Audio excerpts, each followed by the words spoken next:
Nyakwara Mugiajuang tarik 21 dwe mar ariyo higa ka higa piny ngima jahingo kata jadhialo odiochienga dho mama. Mane momiyo kinyi makawuono Nyakwara Mugiajuang wadwa twako tudore kod dhialo dho mama.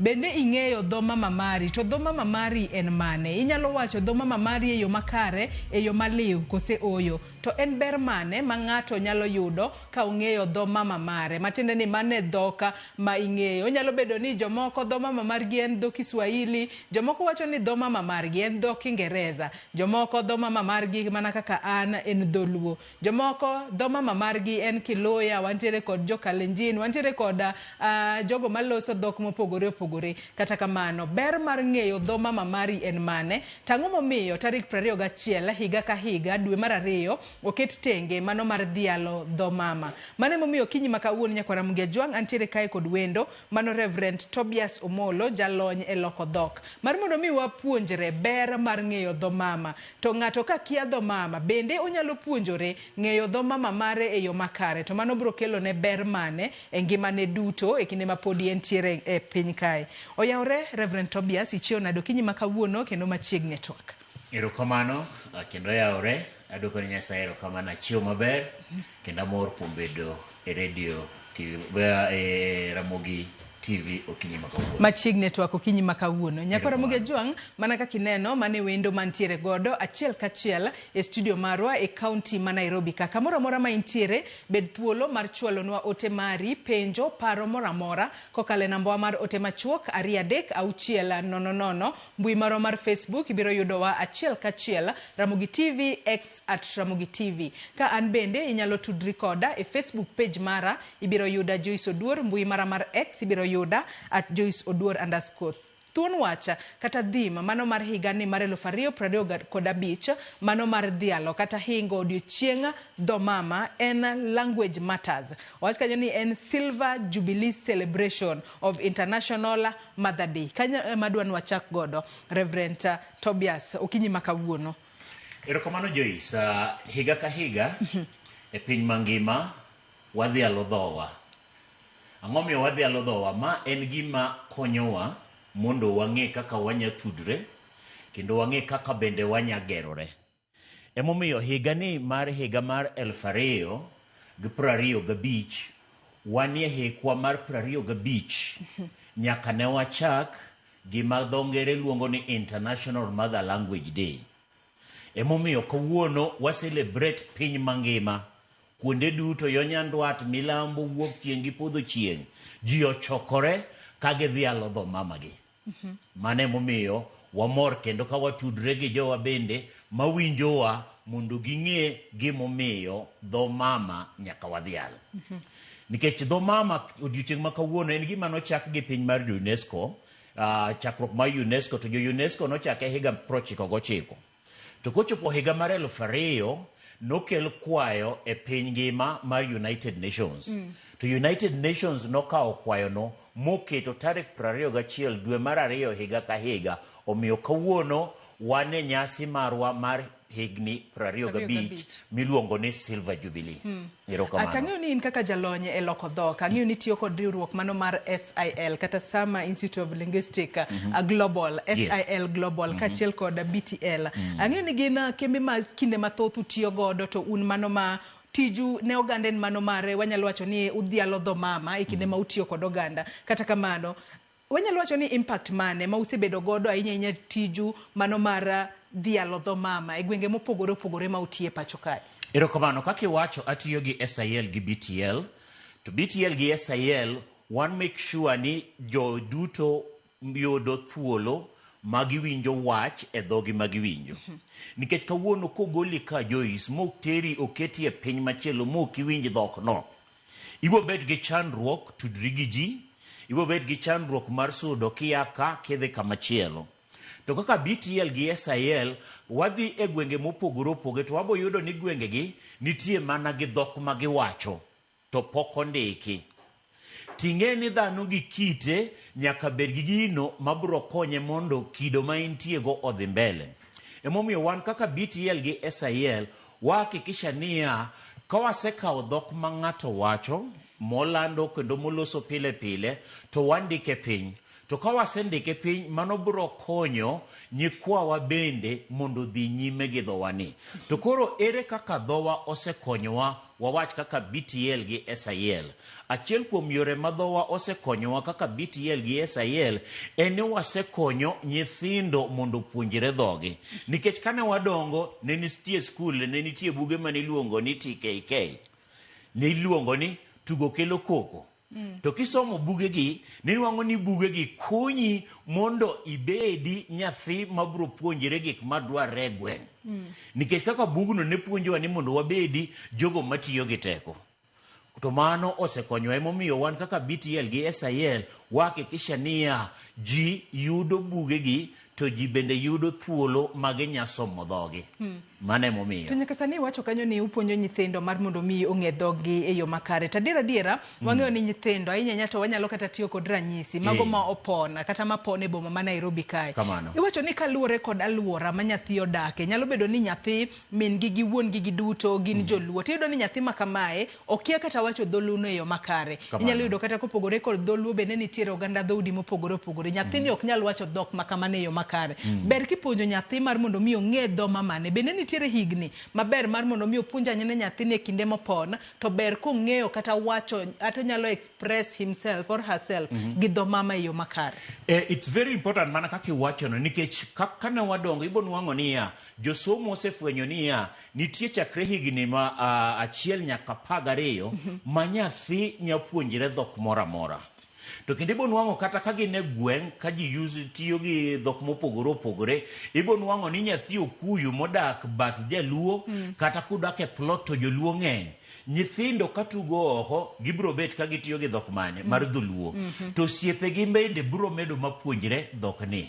To mano emomiyo koro environment kata kama wadakie bende nitie gi role ma play e dhowa ni. To wan kaka jonyuol nyaka wapuonj nyithiwa dhowa mondo nyithiwa bende odhi nyime. Nikech kipuonjiri dhogino milando dho mama biro konyi kata ndalo mabiro. For example sani kupo ni wuok ka idhi piny mar Jerman. Ibo nwang'o ni jo Jerman wacho dhogi mar Jerman. Kidhi e piny mar jo Netherlands, ibo nwang'o ni jo Netherlands wacho dhogi mar jo Dutch. Nang'o? To kate kambi, for example sani, kawuono Joyce, king'iewo mitoka moa Japan, kokelni mitokano, ibo nwang'o koketi ni sitika moro e nyim mtoka kacha, to ndiki gi dhok ma in iwuon ikia. Nikech jogo dhialo dhogi, wan bende nyaka wadhial dhowa. Kamano. To nyaka sani wanyalo wacho ni odiochieng' ma kawuono ma en odiochieng' ma piny ngima hingo kata dhialo odiochienga mama, man International Mother Language Day. Wang'eyo ni thuon wach mano ma odiochieng' ma kamae en Mother Tongue for Sustainable Development. Nyaka sani ere kaka wanyalo wacho ni oganda mopogore opogore nyalo dongore kotudore kata ka gitiyo kod dho mama kuonde mopogore opogore ma gintiere. Kitiyo gi dho mama oganda bro dongo. Emomiyo kata kawone kawaluo Ramogi TV nitie seche moko wantie gi programs kaka penj laktar. Kipenjo laktar kidonje program no king'iyo mar Ramogi, ibo nwang'o niya nitie jomoko mabro kelo penjo, to ka gipelo penjo tibo duogi gi dho ma giwinjo. To dho ma giwinjo ni bro konyogi mondo gimed dongruok. Wami ranyisi. Ne nitie kwaro moro mane nyakware odhi sikul. To ka nyakware osedhi sikul, nyakware odhi puonji kaka ji timo kwano. To japuonjo puonje niya 2 nyadidek mane na 6. To kwargi nowuok modhi osiptal. To ka kwargi osedhi osiptal moduogo omiye yath, to kobiro gi yath ni e ot, to biro wacho ni nyakwara dhiga sikul. To koro kosebiro ma nyakware osia skul moluonge ni nyakwara bineane, ka nyakware obiro ong'ise ni nyakwara daktari nomiya yedhigi to ndika ni 2 nyadidek. To nyakware ng'e ni koro kaka nipuonje gi dho Kiingereza kata dho wagunda enong'e ni 2 nyadidek en adiwa en 6. Koro ng'iso kwargi ni kaka ondiki ni yedhegi 2 nyadidek adwa ni ikaw yedhe tablets 6. Kwargi nomuonyo tablets 6. To ka nomuonyo tablets 6 kwargi hawi maber nokotho. To mane momiyo kipuonjo ji gi dhogi ma giwinjo, omomiyo ka japuonj nodhi opuonjo nyathini mong'ise ni 2 nyadidek bro konye mondo ng'e ni kwargi dware ni muonyo yien ariyo okinyi, ariyo sa auchiel, ariyo odhiambo. Do puonje gi dhok mowinjo. Do puonje gi dhok mowinjo. Emomiyo sani kaka wapenjo ga wacho ni penj laktar. Ka wapenjo laktar, laktar biro penjo kendo biro nyiso jaduong' ni gimonego timore. So mago gin gik matimore. For example, sani bende ka wadhi e gwengewa, inwang'o ni nitie joma konyowa e gweng', puonjo dewa, puonjo nyithiwa kaka onego wadagi. Emomiyo koro ka wadhi alodhowa, mano konyowa e yore mag dongruok. Kamane kaka nyanyisi nyaminwa. Aya, kata kamano wang'eyo ni dho mama kae nitiere jogo ma seche moko jawacho ni en okia dho mama, kata obedo ni wase twake ewi kaka onyalo konyo ji e weche mag dongruok. Kamano. Ng'eyo dho mama konyo ng'ato e yo machalo nade moloyo ng'ato wuon kopogore kod kata kaka inyalo loso, nikech kwatiyo kata kod ranyisi adira gi sani Reverend Tobias yudo ni nyithindo kata modak e boma ma Nairobi kae kowuok e boma ma Nairobi kae kodok pacho orome gi dagi moro to seche moko dagi no kia hata dho Kiswahili, okia hata dho Kiingereza, to nyathi wacho mana dho Kiingereza, nyathi wacho mana dho Kiswahili, jomoko tinde wacho nyaka kata French. Kamano. Konyo ng'ato gang'o kochakore tin mar ng'ato nyaka kuma ng'ato chope ngimane kata e yor somo kata e yore mamoko. Gino konyo dhano nikech for example kara achiel an kodi nikech kana ne wadongo e gweng'. To wadongo e gweng' to puonjwa dholuo ma wapuonjre ma wawuok oko ma wadhi tiyo. To sani Nyasaye ogwedhowa gi nyithindo oko kuma watiye koni. To nyithiwa ma watiyogo oko koni kata kuma donge kaka iwachono gikia gi dholuo or gigajo dholuo. Kitere dala mondo dhi olos gi dagi, obo chako wacho gi dagi Kiingereza. To koro mano en jukumu marwa kaka jonyuol. Nyaka wabed gi nyithiwa mondo wapuonjgi, nikech koro ka wapuonjo nyithiwa biro ng'eyo kama wa ae, gibo ng'eyo tiewa, gibo ng'eyo ni gin nyikwa ng'ane ma e gweng'wa. To ka gidhi e gweng'wa to mano kelwa wabete achiel. Maka kia Nairobi ka kidhi dala gi nyithindi ok winji, ok gifeel as if ka ok karwa. Gibo neno ni kaa wane kamoro achiel. Yo machielo ma dhowa bende biro konyowa mondo wamed dongo en ni konyowa mondo waaye dhier. Nitie yor moko ma wasedonje dhier. To koro dhier ni ka wapuonjre gi dhowa konyowa waaye dhier, nikech koro sani kidhi kawo mine iketogi e gweng' piny, ichako puonjogi kaka ginyalo kano pesagi, ipuonjogi gi dhok ma giwinjo, mano biro miyo mondo gidongi. So mago examples manya chiwo mondo wane kaka dhowa konyowa e dongruok. Kamano. Ano ka ng'ato penjo moro kae ni Joyce penj nang'o momiyo odiochieng' no wach mana ni en odiochieng' mother kata International Mother Tongue Day. Ang'o momiyo ok en Father Day? Ang'o momiyo iwacho ga mana dho mama? Ang'o momiyo ok en dho baba? Erokamano Joyce. Gimomiyo iwacho ni en dho mama nikech sama miyo pek ma Nyasaye okonye modhi okonyre moyudo nyathi biro bet gi min gi ng'enyne, to miyo ema biro chako loso gi nyathini. Koro emomiyo owacho ni en dho mama nikech miyo ema biro chako puonjo nyare kata wuode dhok ma giwacho. So emomiyo wadhiale kamano ni dho mama, lakini en dhowa ma wanwa duto walosogo gi nyithindo. To wawache ni dho mama nikech nitie attachment cha sama nyathi onyuol, ng'ama okuongo romogo en ng'a?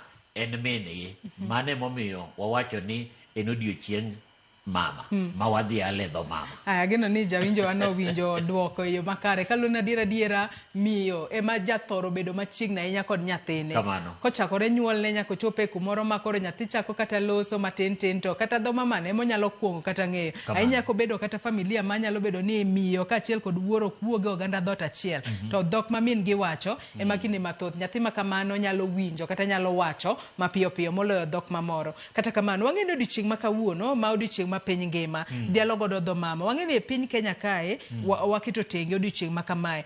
Bende nitiere gino ma wanyalo wacho ni significant thing ma celebrate godo odiochieng' ma kawuono ma wanyalo wacho ni seche moko pogore kata gi gik ma pinje mamoko timo? Yes, kawuono nitie thor maduong' madhi nyime e mbalariany mar University of Nairobi.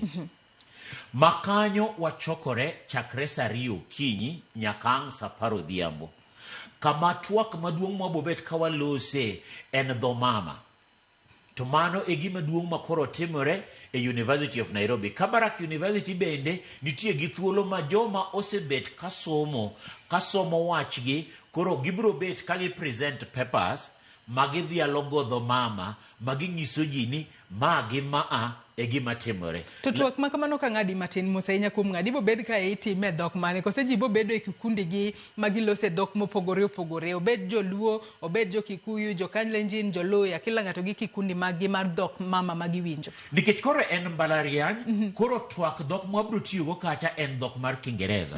Nikech koro wanie mbalariany, to mbalariany wantie gi jo mopogore opogore, to wadwa ni koro principles gi mondo wang'isi ji gik ma omiyo wadhialo dho mama.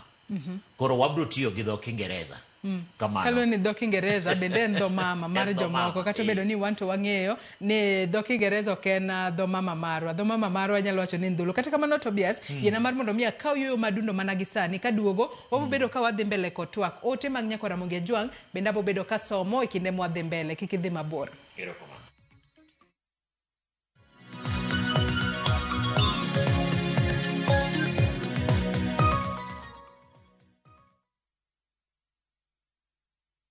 Explore the Holy Land this Easter na View Travel. Embark on a 6-day Jordan adventure. Celebrate Easter Sunday Mass at Jesus' baptism site, Mount Nebo, where Moses saw the Promised Land. Explore ancient Petra, tour Amman City and the City of Mosaics, and stargaze in Wadi Rum's enchanting night sky.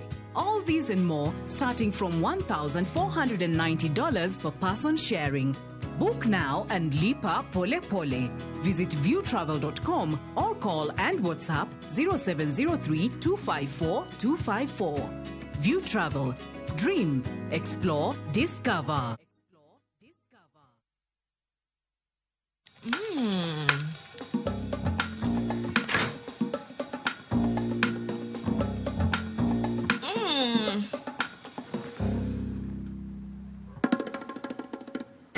Indulge in the moment.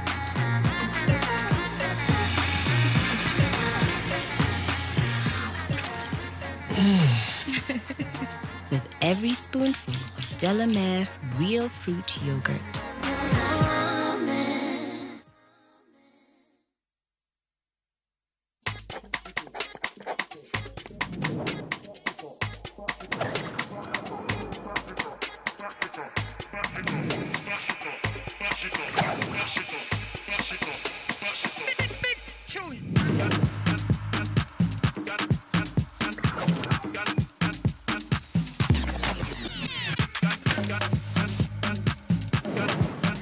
Mitindo mingi, yote ya big, yote ya kipekee.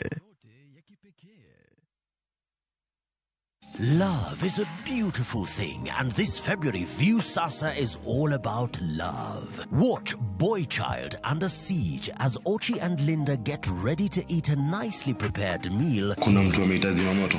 Of course, Mr. Firefighter.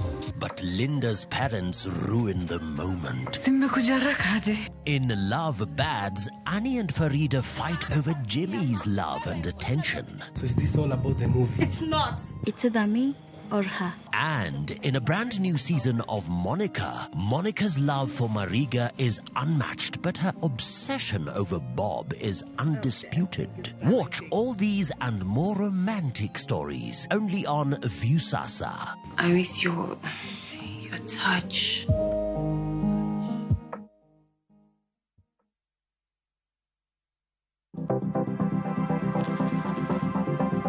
Mondo mi ikungo omenda e yo mayot kendo e yo mowinjore, onego ibed kod paro mar kungo dwe ka dwe, juma ka juma, kata odiochieng' kodiochieng'.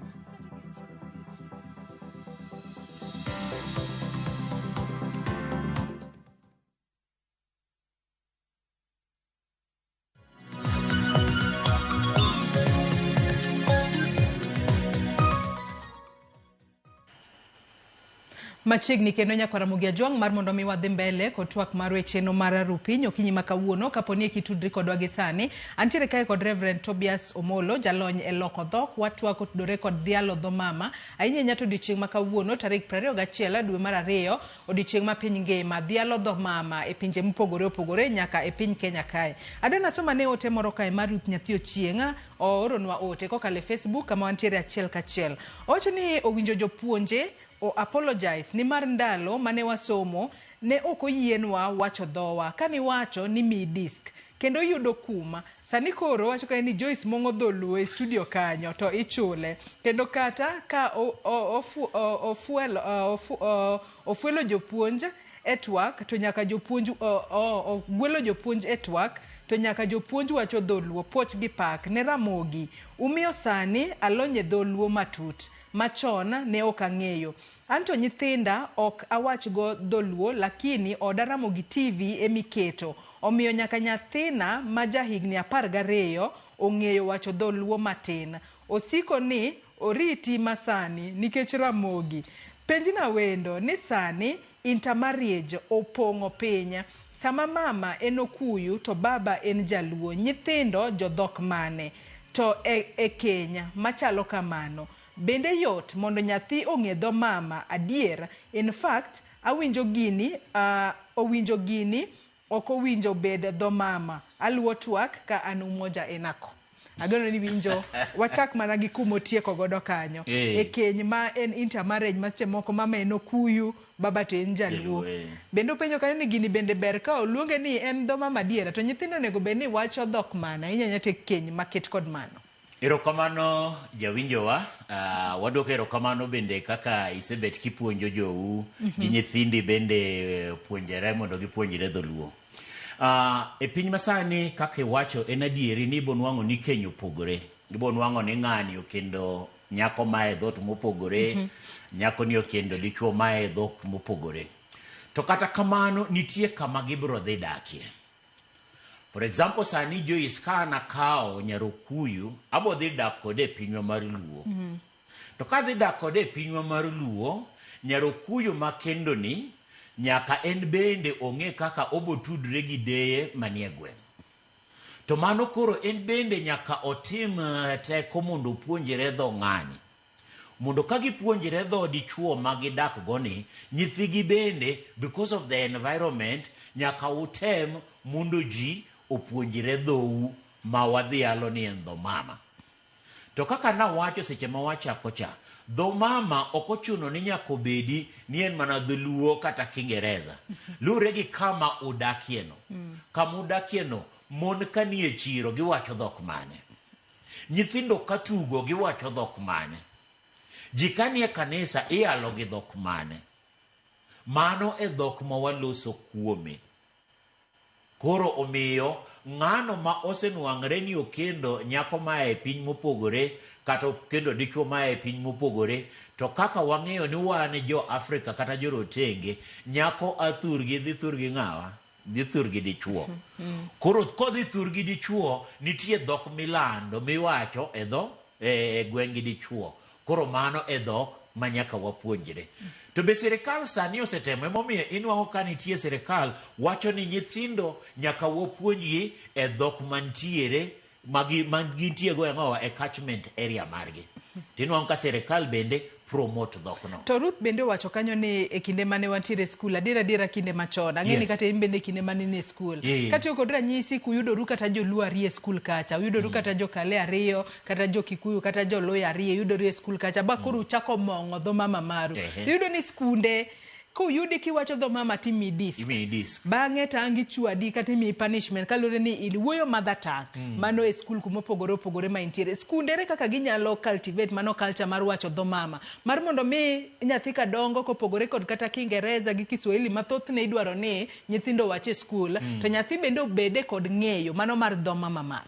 Erokamano kuom penjono adieri nomiwa disk. Kendo moko ne dongi tuwe nyaka itwe ng'uti.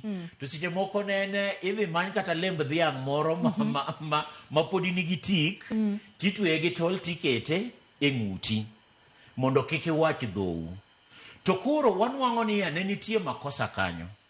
nikech sani iwuon Joyce kopo ni wuok ka idhi e piny maoko tiwinjo kata ka wawachi ni une paw ndege tuwuotho tiwinjo ka ng'ato okawo simu to wuoyo gi dholuo ing'eni yot ni mondo iya kuma ne intie ibir ng'at cha mondo iwinja ne to maja gweng'wa to jopuonje nosetimo makosa mano nosetimore emomiyo sani wachandore ahinya nikech nyithiwa koro ok dwa wacho dhowa nikech ne nitie mentality mane ji wacho niya Kisungu ni malo moingo dholuo kata Kiswahili ni malo moingo dholuo to king'iyo sani kaka janeno no wacho ni parie ni Joyce sani mong'o dholuo e studio ichule to tiyo nikech owacho dholuo to koro jopuonje nosetimo mano makoro nosetimore mano makosa mosetimore emomiyo sani kata kibiro ming'iyo tie ka chakruok mar International Mother Language Day ibo nwang'o ni kano chakre e piny mar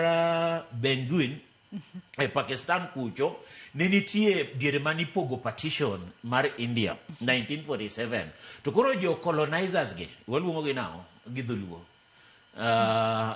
angwa luongi mani colonizers wach nambo lala matin koro kane gitimo kamano ne gipogo ji ma jomoko ket Pakistan jomoko ket Bengal to koket gi Bengal ne nitie dhok mani wacho to ka dhok mani wacho ni inuang'o ni ji mang'eny noket koni koro nowachi ni koro ok onego wach dhokno omiyo ne nyithindo ong'anyo 1948 to kane ging'anyo nyithi mbalariany kanyo ng'anyo polis nobiro mano nego nyithindo 4 to kano nego nyithindo 4 ji mang'eny nowuok oko to kane giwuok oko omiyo chakre chieng'no jogo ne dhialo dho min-gi to wan wawegi kane wadongo nowuondwa wawach ni nowuondwa ni dho Kiingereza ber moingo dholuo emomiyo jopuonje ne miyowa dis seche moko ni chwadowa imiyowa kamano emomiyo sani wan kakoro wang'wa oseyawore onego wadoguru wapuonj nyithiwa wapuonjire uru dholuo mondo ji odongi ti itemo ngekonwa historia matin kotudore kod dho mama ka kuma nochake gi kuma osechopo nyaka sani wanyalo wacho ni higani mar 2025 dho mama ose evolve e yo machalo nade kata osebedo kod lokruok e yo machalo nade bede piny Kenya kae kata pinje mamoko yes nikech dhok ok en static dhok lokre saka sa emomiyo for example sani ka wawacho niya an awuon ka wacho Kiswahili kata sheng mane wawacho ka watindo gi sheng masani opogore nango nikech community ma wantie go kata mazingira ma wayudre miyo dhok pogore lakini kidok e gweng'u sani Joyce midhi dalau kiwacho dholuo be bro lokre nikech environment ma intie go koso ok bolokre ok dhi lokre nango nikech nitie weche ma wawacho gi dhowa nikech for example sani ma wach ka wacho niya ka ng'ato paki gi dho Kiingereza en pak ma wacha gi dho wagunda kubiro paki gi dho Kiswahili en mana wacho waki gi ang'awa gi jo Kiswahili to kubiro paki ma wacho ni Joyce nyathiwa nyang'ane makang'ane iwinjo ka ginoya kanye oa dho Kiingereza gi Kiswahili otimang'owa odonje chunyi makoro kata ibuonjo michak nyiero nikech ng'ane koro omula ng'owa omulo chunyi emomiyo dho mama nyaka wadhial kamano adwa nasoma ne ote moro kae mano mar Obila Shem othong'isa kae ni greetings Joyce aluo twak kendo amora dhialo dho mama aneno ka tinde ni pinya tinde nyathi inyuolo town to ipuonje mana English gi Kiswahili mzungu ka wacho dhogi to ipamone jaluo to ka okia dho mama tikoni osomo mateka nyaka loka kata odhuma kwayo mara eni wapuonj nyithindo molalo dho mama landa amor bende gi program mar Rabala mar ahero dhowa erokamano ahinya Obila Shem otho bende nadiera ni wechego mag dhialo dho mama tindo dok piny mana ka Obila Shem wacho mano adieri kaka Obila Shem wacho en adieri nikech ibo nwang'o niya wasedhialo dho mopogore opogore makata in iwuon kidonjo e odi ok idwa wacho dholuo to mana kaka osewacho puonj mar Rabala dhowa mar wapuonjre dholuo kata wadhialo dhowa ineno niya kanyo ji puonjore to wan jonyuol bende wantie gi ting' nikech ng'enyne ka wasenyuolo nyithiwa town ok wadwa dhi kodgi dala emomiyo mano koro en puonj ma wan wawegi nyaka watim, wakaw nyithiwa water gi dala. Emomiyo wan kaka SIL gi BTL wadhialo dho mama. Emomiyo kata sani watemo mondo walok weche Nyasaye e dhok ma ji winjo. Makoro kata kiyalo negi to giwinjo wach e dhok ma giwinjo kendo kelo negi lokruok. Kamano Joyce. Aya, Jacqueline Awuor bende wacho ni koro kawuono chieng' wacho dhowa. Koro kaka an gi nyathi mane anyuolo town, osomo town, odongo town, sani en e grade 4 to kia kata dholuo. Komoso ng'ato gi dholuo to wacho ni amosre uru, mano kende ema ong'eyo, mato koro ikonyo nang'o. Erokamano kuom penjono. Kik ijar nyathino seche ma nyathino wacho dholuo to gaje. In kaka janyuol, in koro emijiwe, ing'ise ni itimo maber. Kati correct. Itimo maber. Koro ing'ise ni ok wamosre aye kaka wacho no. Koro ipuonje mi ing'ise ni wuoda gine wacho ni amosou. Ting'eni kiwuotho kode mos kamano to nyathi bende medo ng'eyo dholuo kendo omedo puonjre dho mama. In kaka janyuol, in gi jukumu, an gi patik, nyaka wapuonj nyithiwa. Kata ka gigaje kamano, kik waturu chunygi to nego wajiwgi. Kamano. Nyaka sani wanyalo wacho ni ng'eyo dho mama bende nitiere kaka seche moko kopogore kod kata kaka dongruok monyalo kelo ne ng'ato wuon. Bende nitiere kaka onyalo kelo ne kata piny Kenya dongruok. Ahinya nyako tudore kod wechego mag uchumi. Ahinya nyato odiochieng' ma kawuono makoro idhiale e piny ngima kaachiel kod piny Kenya kae. Erokamano Joyce kuom penjono. Dhialo dholuo kata dhialo dho mama konyo ji e dongruok kata e yore mag uchumi. Nikech sani wawach niya ka wadhi e gwengewa mopogore opogore ma waketo minewa mantie e grubegi ka wang'isogi ni ka wakungo pesawa kama nyakonyowa, tibo nwang'o ka wakungo to mano miyo wadongo e gweng'wa kendo wabet gi dongruok. Kendo mano bende biro konyowa nikech ka wasekungo pesano wabiro yudo pesa moro matin to watimo ang'owa, watero nyithiwa e sikul.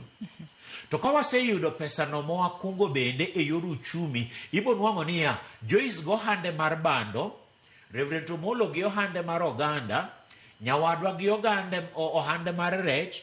Koro wajiwogi to wawacho niya pesa mwachoko kawuono watero ne Joyce, to Joyce nikech nigo ohande mar bando, Joyce dhi timo ang'owa, dhi medo stock ne.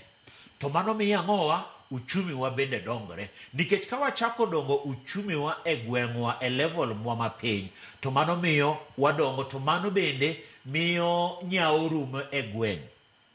Nikech sani ng'eny nyithiwa osedonjo e gik moko winjore. To ka watimo kamano, mawakelogi, mawapuonjogi, mawadhialo dhowa, mawang'isogi ni wan bende wanyatimo pur e yo mowinjore, to mano miyo ang'owa wadongo e gweng'wa. Kamano. Anno ka janeno amoro kae wadong' mana gi daka matin kende, daka madero mang'wen to watieko twak mar okinyi ma kawuono. Janeno amoro wacho kae ni anto kane kaka dho mama nyalo konya e boma ma Nairobi kae. Omiyo kane tiende mar mondo mi ang'e dho mama kaluwore ni kata joma daka e alwora margi. An jaluo ta daka e kin jogo mawacho dho Kiswahili to ok gin joluo. Ok ane kaka dho mama nyalo konya. Mano bende makela e penjo machielo. Ere kaka ng'eyo dho mama nyalo konyo ji e bombe madongo dongo ka obed kaka Nairobi kae kata bombe mamoko, ahinya to jogo modak kata kuonde ma seche moko alwora margi onge kata ng'ama onyalo wuoyo go dholuo, onge ng'ama onyalo wuoyo godo kata dhok ma ong'eyo moyango kaka dho mama mare.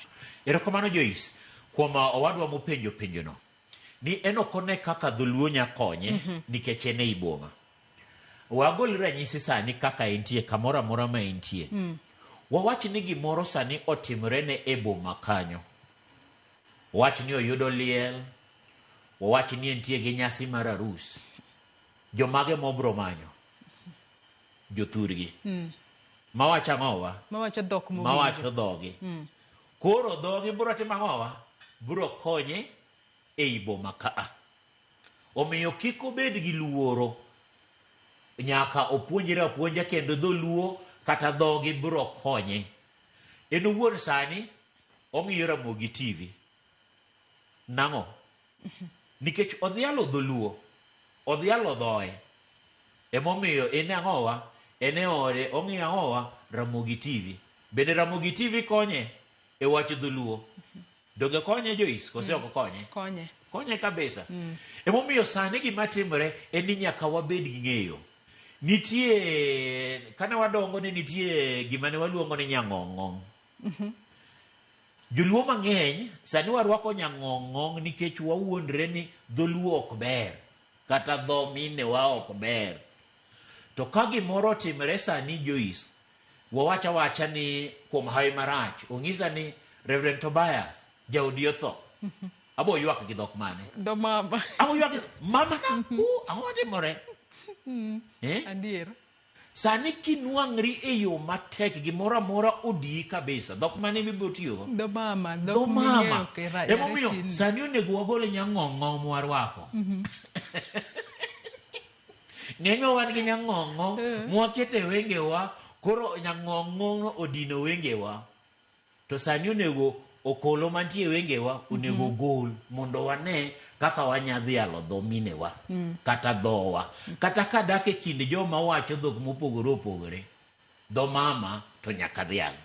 Kamano. Kopogore kod kaka dho mama nyalo konyo ji wechego mag thieth, wechego mag somo mabende wasewacho. Dho mama nyalo konyo nade ahinya to e kwe mar piny gi loso kwe mar oganda ahinya to e Kenya kae. Erokamano kuom kwelo na penjono.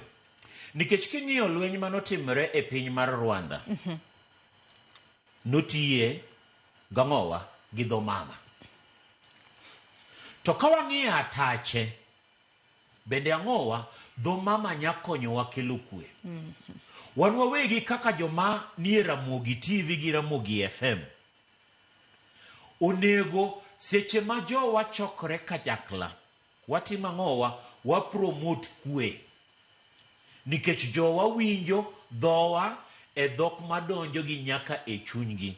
Emomiyo dho mama wanyatiyo go kal mondo kel pogruok. To watimo ang'owa, watiyo kode mondo kel achiel kendo kel kwe.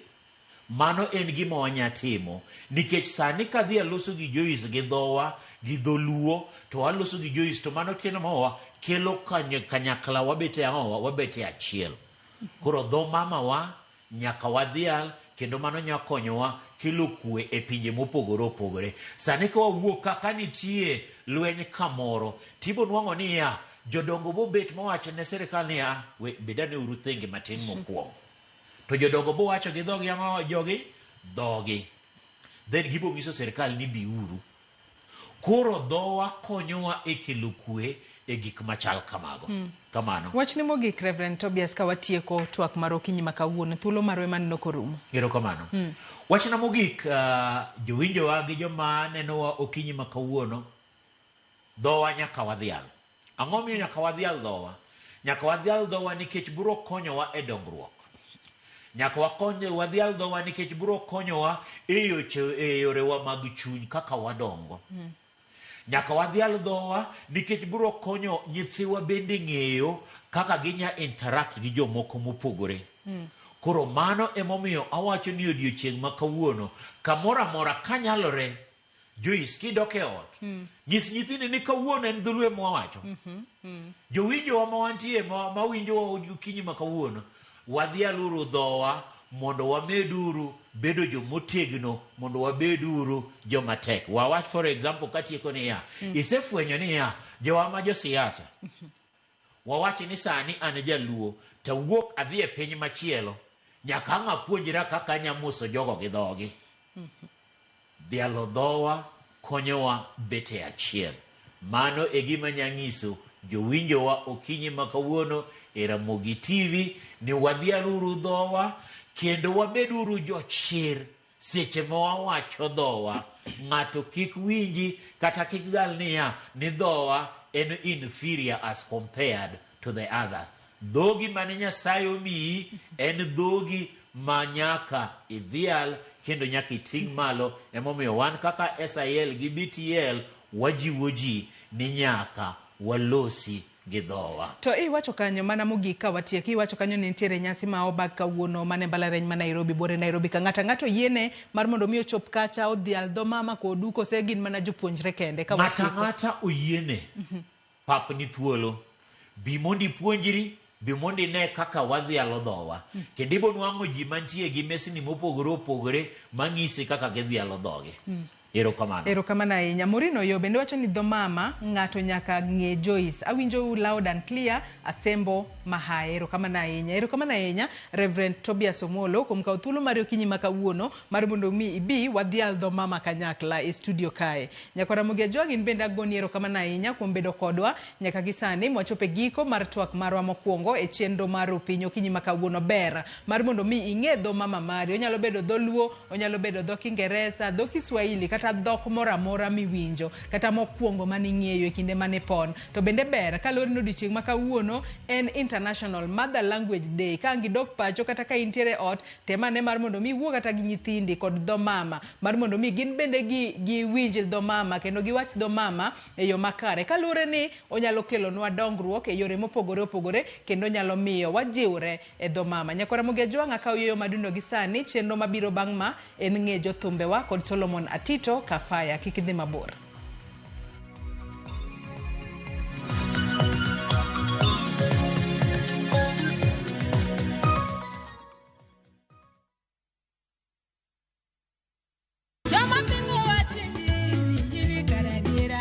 Kar chakruok, wach ne nitie. Wach ne nigi Nyasaye.